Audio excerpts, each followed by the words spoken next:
Uy, nandyan pala kayo mga kaoso. Ay, naku. Good morning na. And welcome back to my channel. Ngayong araw is 7:30 in the morning. Tinanghali ako sa panaginip ko eh. Alam nyo ba mga kaoso, minsan mga panaginip natin in the real life pwede magkatotoo. It depends on you. Kung gagalaw ka, kung magsisumikapan mo. Pero mas masarap mangarap kapag bata ka pa. Ano? Walang problema. Mangarap ka, gusto mo maging police, nurse, at everything. Kaya naman sinimulan natin to dito sa higaan, sa panaginip. Nagsisimula sa panaginip. Panaginip na pwedeng matupad. Ayon kay Google, ang definition ng dream ay a series of the thought, images, and sensation occurring in the person mind during sleep. I had a current dream about falling from great heights. At yun mga kaoso ang definition ng dream para sa Google. Pero para sa akin, ang dream simple lang. Nagsisimula yan sa'yo kung ano yung pangarap mo talaga sa buhay. Kaya naman natin natalakay mga kaoso ang pangarap, dahil may kaugnayan yan sa video na mapapanood mo ngayon. Dahil may isang tao mga kaoso na tinupad natin ang dream. At sino siya?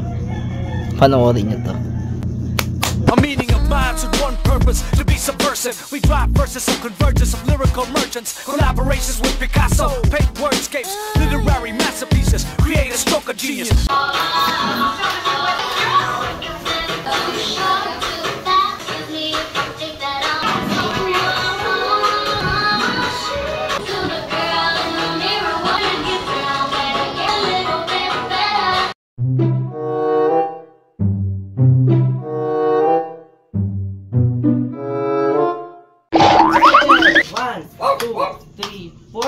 Tapos post, punta sa gilid. 1, 2, 3, 4, punta doon. Okay. Tapos punta sa pinakagitna. Magpapakilala. Parap and punta sa microphone. Very good. O, pakilala. My name is Sayeba Aylan Costa. Grade 2 hanggang 8 years old. Naniniwala ako sa sabihan, pag-aaral na mabuti, ang mga pangarap ay matutupad. And I thank you. Okay, punta na doon. Very good. At ngayon, makikita nyo mga kaoso kung paano na ibibisan si Saysay Nadix. Nagkamali sila nung una. Nilagay na yung gown. Gown pala mauuna dyan, no? Samantalang si Ate Siting, nahihirapan na. At yan, maraming kamay ang kailangan para lang masuot ang petticoat na yan. Yan yung magsisilbing parang nakaumbok niya sa kanyang pinakalaylayan para maganda tingnan. Yan, oh. Yan ang ano niyan, kasi pag wala yun, nakalaylay lang. It's a beautiful princess. Sisi, oh, naman pa. At yan, nagme-makeup yung papa ni Tikbo. Sila dyan, oh. Si Binok, shoutout sa mga Sheena, asawa ko. Si Mac J, si Siding, si Agta. Hi, I'm Chucky, and I'm your friend till the end. Si Ancha Boy, shoutout sa mga yan, no? Very supportive ng mga bata na yan. Diyan. Tuwan-tuwa siya sa gown niya dahil tumatalbog daw.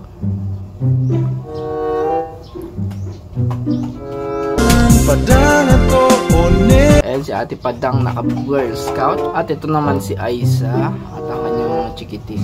Ayan, lipstick, no? Kulay pink. Gayo. Si Teacher JM naka-crown. At yun, no? Ang wini-wish ko lang dito, sana hindi mainip to. Sana hindi mainitan. At yan, nandito na tayo sa iskititas namin. Yan. Nakita nyo? Feel na feel niya, no? Let it go. Let it go! Let it go! Para siyang ano, no? Si Princess Anne. Yan. Proud na proud siya sa suot niya. Feel na feel niya maging princess talaga eh. At yan si Taruboy.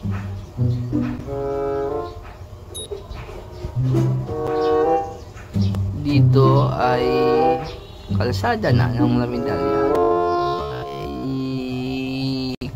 Ikot. Yan. Doon po sa banda. Doon sa banda doon nakikita nyo ng maraming tao. Yan dyan. Yan dyan gaganapin niya. At shoutout kay MM. At ngayon magsisimula na, no. Nakikita nyo naman ang haba ng pila ng mga padyak. Simula dun sa dulo. At boom! Eto na, magsisimula na tayo. Nakasakay na kami sa motor ni Layo. Shoutout nga pala sa bayaw ko kay Layo. At yan, makita nyo, gamit niya pa ang kanyang mini electric fan at ang kanyang supportive tito. Napayungan siya. At yan na po, lalabas na tayo ng Barangay Lamidalya. Welcome. At ito, ang init niyan. Lalayo yung ano. Dapat mo ako may paunaan mo noon. Napipicture ako na yun. Yun, natawa kami kay kuya kasi sabi niya baka mapicturean daw siya. Hindi mangyayari yun kasi nagbibideo naman tayo. Yan din ang iniisip ko. Uy, may point siya.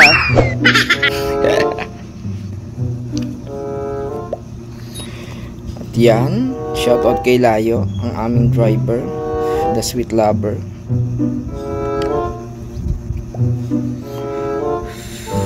Nandito ngayon tayo sa Q-Star Store. Kia Star Store. Ito, iikot lang kami dito sa bandang water district ng Baaw.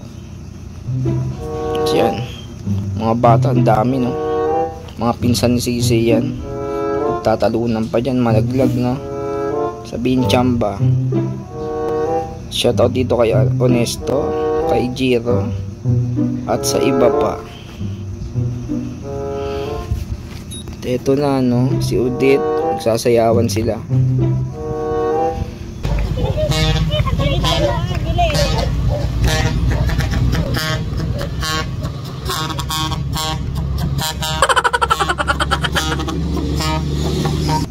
Nakarinig lang ng tugtog ng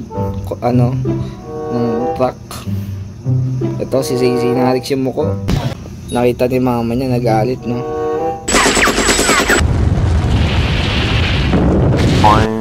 Ito na, dito tayo sa school. Pero there's more. Iikot pa yan papunta sa dulo.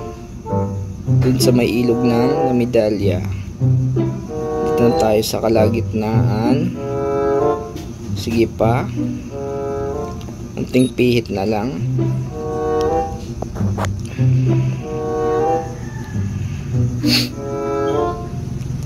Barangay Lamidalya. Sa barangay na to. At dito na tayo sa kanilang ilog. Yan, nakikita nyo, ilog yan. Iikot tayo dyan. At yan, si Kokey, ang driver ni Sisi na si Kokey, si Rolando Navarrete. The super featherweight champion at 130 pounds of the WBC is the champion Rolando Navarrete. Dito nakita nyo iba't ibang klase ng ito iba't ibang klase ng padyak, oh. Ang gaganda rin. Oh, ha? Oh. Diyan si Padang, nainitan na, no? Kaya sumilong na siya dyan sa padyak. Nakikita nyo rin siguro, okay? Pagod na. So, bumbilib ako dyan sa bata na yan. Shoutout sa kanya, no?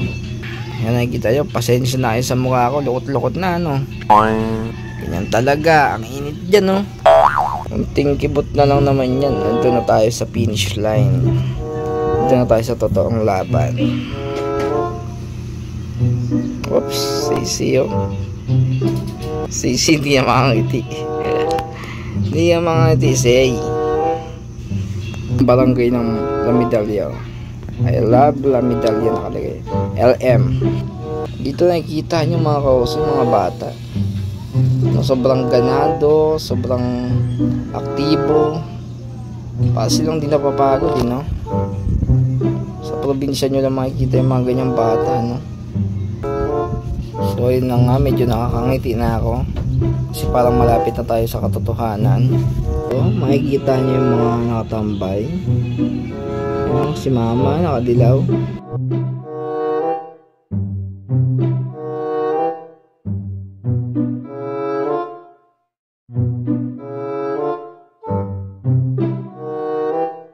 Yan, pakaway-kaway na si Sisi. Lalamito na tayo sa school. Lahat ng paghihirap at init nalagpasan din. At ito ang venue ngayon sa Bicol. Sa Tagalog, ang ganda. Yan, kanya-kanya na sila ng hanap ng upuan, ng pag-makeup sa kanilang mga alaga. Tagal pa yan bago nagsimula. Takbo dito, takbo doon. Mga bata, kalat na. Sinatics ng anak ko. May aso pa doon. At ito na ang venue. Nakikita nyo naman, no? Valentine's sa Valentine's. Yan. May mga pa-balloons pa sosyal. At yun mga kauso, ito na po yung mga prinsesa natin. At nag-talent na yung mga talent. At nandito na po, naglalakad na yung mga bata na to. Yan, pa isa-isa lang. Padalawa-dalawa. Yung iba kasi walang partner eh. No. Dapat pinaghatian na lang nila yung partner ng bawat isa eh.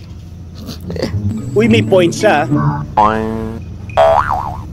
Yan po, no. Ito yung mga costume. Pandiinan talaga. At yan, si Sisi Narix. At ang kanyang mahiyaing partner. Permis na kayo ko.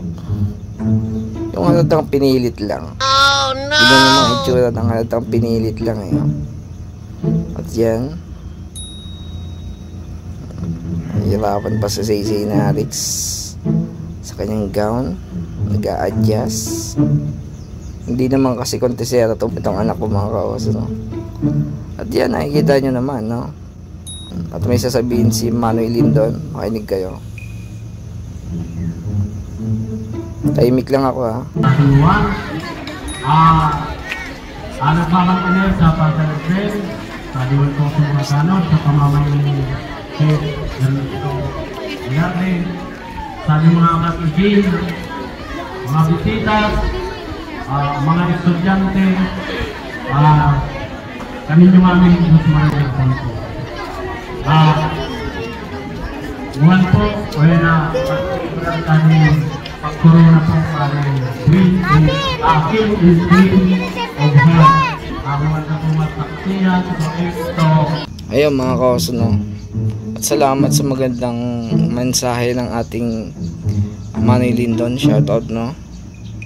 At kung di nyo naintindihan, parehas tayo. Hindi ko rin naintindihan dahil Bicol to. Tagalog tayo.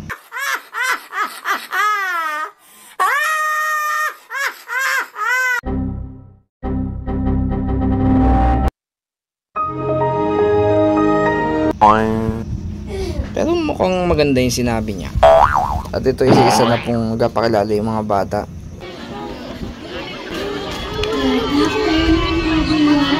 My name is Hanalaya Otapue from grade 3 Balindi. Good afternoon, I am Jovendre. My name is I'm in grade 1. I'm 7 years old. may kasalan tayo, ilang nawalis maluhang siya.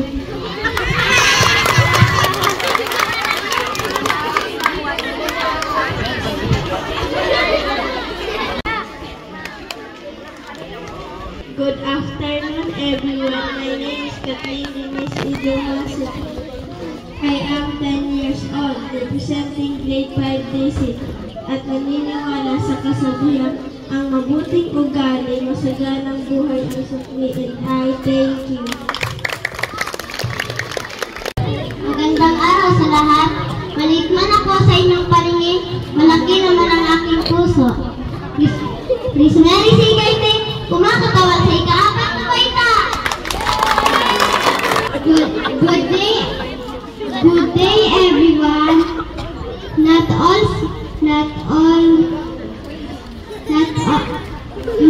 all queens wear crowns. Some just carry their own smiles. My name is Mary Kate Neurad, representing grade 4.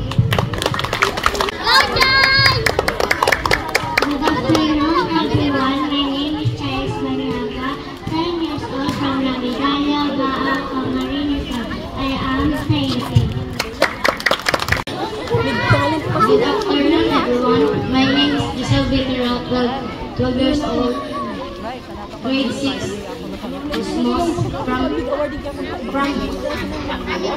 from Mount Iris. And my name is Alicia George Ricada, representing grade 6, Dahlia. And I believe being kind is better than being right. Thank you.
Grade 5 Blueberry, and I believe that love keeps us together, and I thank you.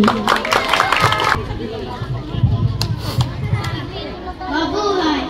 Nang sa inyong harapan ang bani sa ika-apat na baita. Mag-aling bibili.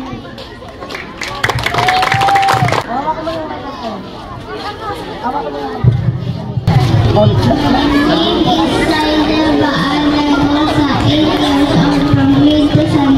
Naniniwala ko sa mga sabihan kapag nag-aral na mabuti ang mga pangarap ay matutupad, and I think.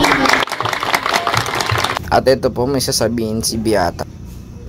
Mainig po tayo. Salamat po ako sa ang pinaalam sa akin na ako po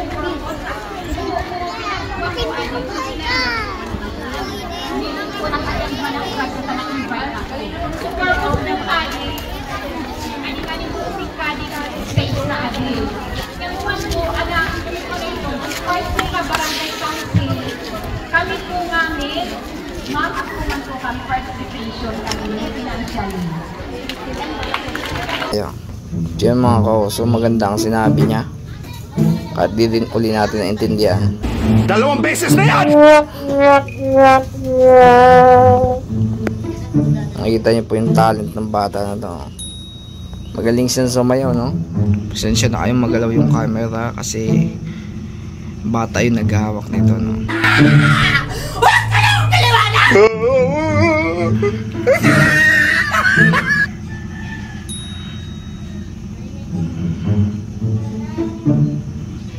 Ito, shoutout daw sa kaibigan ni Padang. Ito, si Joanna, yung pinsan ni Saisy na sumali din. Sumayaw at kumanta.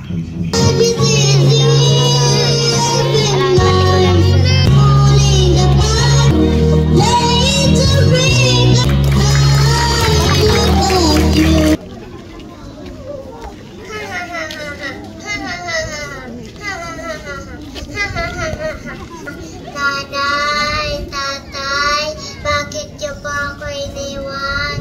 Ha ha ha ha. Ang sagot, bigit na di maintindihan. Parang walang nakikinig. Lapit sa mata.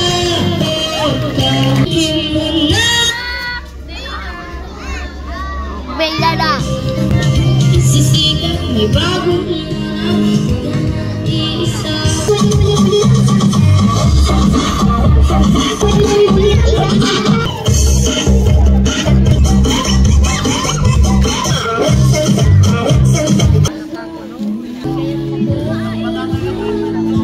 At yun, kilalanin na natin mga kaoso kung sino mananalo sa ating King and Queen. Ito, si Joanna. Yan si Auntie Ipin, no? Shoutout sa inyo, no? Ito, hindi ko sila masyadong kilala kasi dayo lang ako sa lugar na to, pero I'm sure mapapanood din nila to. Shoutout na sa kanilang lahat, no? Ito, nakikita ko yung mukha ng anak ko dyan. Pansinin niyo yung anak ko. Malungkot siya, hindi siya tinatawag eh. Mukhang nawawala na ng kumpiyansa. Yan. Yung partner ni Sisay. At itong mga to, best in ano daw? Float. Mga nanalo, best in float, no? And Sisay yung say, antay lang. Ang taong nag-aantay, pinagpapala.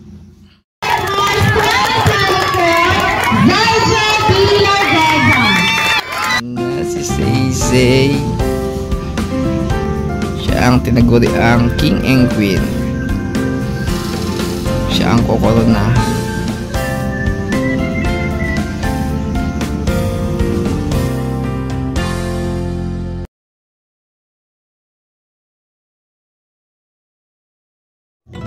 Nakita nyo mga kaoso, no?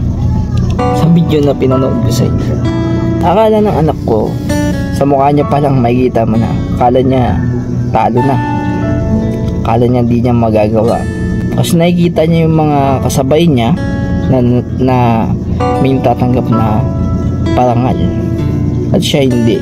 Pero dito ko napatunayan na mas maganda na hindi ka kumpiyansa na kaya mong gawin yung isang bagay. Why? Because mga kaoso, it's something sa'yo na parang lalaki ang ulo mo, kayabang ka, kumpiyansa ka na kaya mo nang gawin lahat.